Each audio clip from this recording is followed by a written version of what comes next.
एक बार की बात है, घने जंगल के किनारे बसे एक छोटे से गांव में राम का परिवार रहता था, जिसमें उसकी पत्नी गीता, उसके साथ उसका एक छोटा बेटा और उसकी 3 बड़ी बेटियां भी थीं।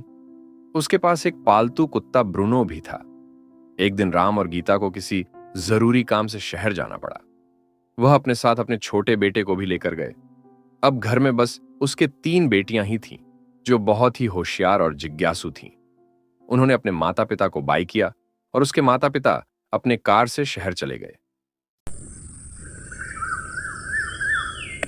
दूसरे दिन जब सुबह मीरा, शीला और रीना स्कूल से वापस घर लौट रही थी, तो उन्हें गांव के वही पुरानी मंदिर दिखाई दी, जो न जाने कितने सालों से वीरान पड़ी थी।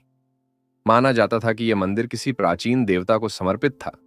रीना ने अपने दोनों बहनों से कहा, क्यों ना हम इस मंदिर के रहस्य का पता लगाए कि इतने सालों से आखिर ये मंदिर वीरान क्यों पड़ा है। तब मीरा ने कहा, ठीक है, हम हमारे गांव के सबसे बुजुर्ग आदमी के पास चलते हैं। वो इस गांव के और इस मंदिर के बारे में सब कुछ जानते होंगे। उनके पास चलकर हम उनसे पूछते हैं, शायद वह हमें कुछ बताए। उस गांव में एक बुजुर्ग आदमी भी रहते थे, जो मंदिर की रखवाली करते थे। वह बहुत बुद्धिमान और दयालु थे, जिनका सभी सम्मान करते थे। तीनों बहनें उन बूढ़े आदमी के पास जाती हैं और उनसे उस मंदिर के रहस्य के बारे में पूछती हैं। तब उन्हें वह बुजुर्ग आदमी बताते हैं, कई सालों पहले इस गांव में कुछ परियां भी रहा करती थीं, जिन्होंने इस मंदिर का निर्माण किया था, और इस मंदिर के देवता गांव के सभी जरूरतों को पूरा करते थे। गांव बहुत ही खुशहाल था, लेकिन इस बीच एक लालची महिला हमारे गांव आई, जो काला जादू में महारत हासिल की थी। वह काला जादू की मदद से गांव के लोगों को मारने लगी। इस पर परियों द्वारा विरोध करने पर उस औरत ने मंदिर में जाके भगवान की मूर्ति से एक पत्थर चुराकर कहीं गायब हो गई। तब से यह मंदिर सुनसान और वीरान है। तब से परिया हम इंसानों से दुखी होकर इस गांव से चली गई, और जाते जाते परिया इस गांव वालों को श्राप देकर गई कि जब तक वह पत्थर वापस लाकर इस मूर्ति में न लगाया जाए, तब तक यह मंदिर ऐसे ही सुनसान और वीरान पड़ा रहेगा। तीनों बहनों के मन में अलग ही उत्साह पैदा हो गया था। उन्होंने सोच लिया कि मूर्ति के हिस्से को खोजकर जरूर लाएंगे। अगले दिन तीनों बहनें अपना सामान पैक करके भगवान के उस अंश को खोजकर वापस लाने के लिए जंगल की तरफ निकल पड़ी। आगे बढ़ते बढ़ते जंगल और भी घना होता जा रहा था और अब रात होने को थी। इसलिए उन्होंने फैसला किया कि वह जंगल में ही कोई अच्छी सी जगह देखकर वहीं पर आग जलाकर रात बिताएंगे और सुबह होते ही वापस अपने खोज पर निकल जाएंगे। अगली सुबह होते ही तीनों बहनें उठकर फिर से जंगल में आगे बढ़ने लगे। तभी उनके पीछे एक कुत्ते के भौंकने की आवाज सुनाई दी।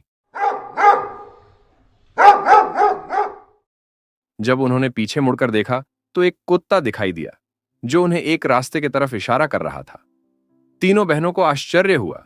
जब उन्होंने उस तरफ देखा तो एक छिपा हुआ रास्ता दिखाई दिया, जो जंगल में और भी अंदर जाता था। भगवान का इशारा मानकर उन्होंने फैसला किया कि वो उसी रास्ते पर जाएंगे। थोड़ी दूर जाते ही उन्हें एक बहुत बड़ी नदी दिखाई दी। मीरा ने कहा, अब हम आगे कैसे जाएंगे? तब रीना ने अपनी बहनों को परेशान देखकर कहा, चलो हम मिलकर एक नाव बनाते हैं, जिससे हमें आगे जाने में आसानी होगी। उसकी बात सुनकर दोनों बहनें राजी हो गईं और मिलकर जंगल से लकड़ियां इकट्ठा करने लगीं। इसके बाद उन्होंने एक नाव बनाई और उस नाव से उन्होंने नदी पार करने का फैसला किया। आधे दूर जाते ही उन्हें दूर से चमकती हुई एक रोशनी दिखाई दी। रोशनी को देखते ही तीनों बहनें उसकी तरफ आगे बढ़ने लगे। किनारे पर पहुंचकर उन्होंने अपने सामने एक चमकीला गुफा को देखा। मीरा ने कहा, मुझे नहीं लगता हमें इस गुफा में जाना चाहिए। शीला ने मीरा की बात काटते हुए कहा, कुछ नहीं होगा, हमें इसके अंदर जाके देखना चाहिए कि क्या है। डरते हुए तीनों बहनें उस गुफा में अंदर गए और उन्हें वहां पर एक चमकती हुई चीज दिखाई दी। उसके पास जाते ही रीना ने कहा, अरे ये तो वही पत्थर है जिसकी हम तलाश कर रहे थे। खुशी से तीनों बहनों ने एक दूसरे को गले लगा लिया और वापस उस पत्थर को लेकर अपने गांव आ गए और उन्होंने उस पत्थर को उस बुजुर्ग आदमी को दे दिया। बुजुर्ग आदमी ने उस पत्थर को ले जाकर उस मूर्ति में जोड़ दिया। अब फिर से उस मूर्ति में भगवान की छवि दिखने लगी और फिर से मंदिर की दीवारें खिल उठी और पूरा गांव खुशहाल हो गया। अब पूरे गांव वाले शीला, रीना और मीरा की प्रशंसा करने लगे और सभी उस मंदिर में पूजा करने के लिए आने लगे।